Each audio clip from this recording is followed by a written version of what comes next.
Hi, and I just wanted to make a video of, I have my weekly egg bake that I just took out of the oven.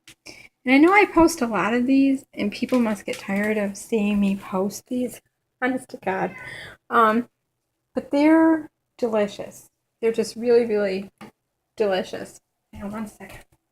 Get my, okay, that's better light. And you can do anything with them. And I just remember my grandmother used to do this all the time. At the end of the week or the beginning of the week after a weekend of cooking, she would have some vegetables left over and maybe some meatball and maybe some, this is my mother's mother, or maybe some chicken from some soup she made, or maybe it would just be vegetables. And she always had a few eggs, and she would take whatever vegetables she had and throw that together with some pasta or some rice, and then she would just toss an egg over it with a little bit of cheese. And you could do whatever you wanted. If you wanted provolone cheese, whatever you had in the house.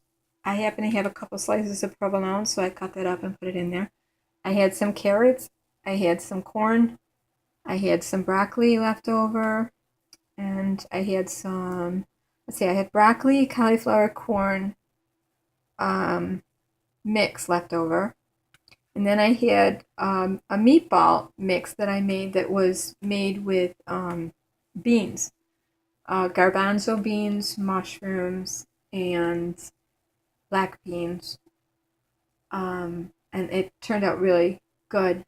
And I kind of made it like a vegetarian meatball mix.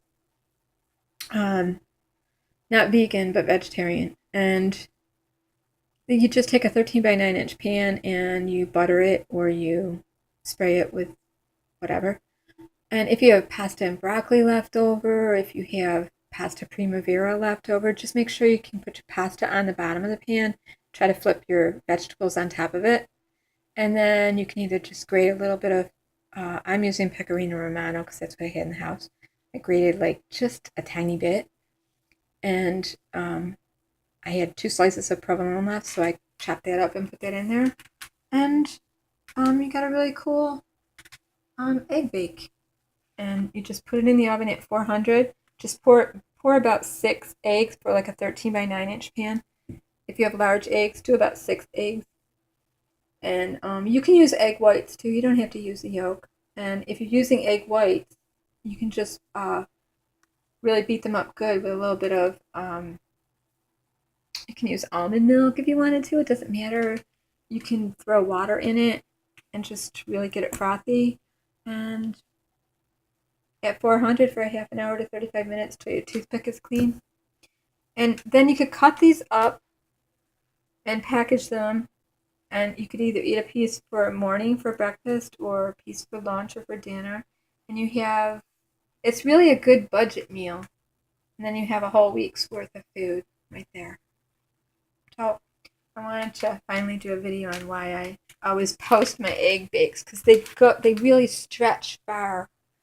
I never wait long enough, but I'm going to show you what it looks like inside. Just really cool.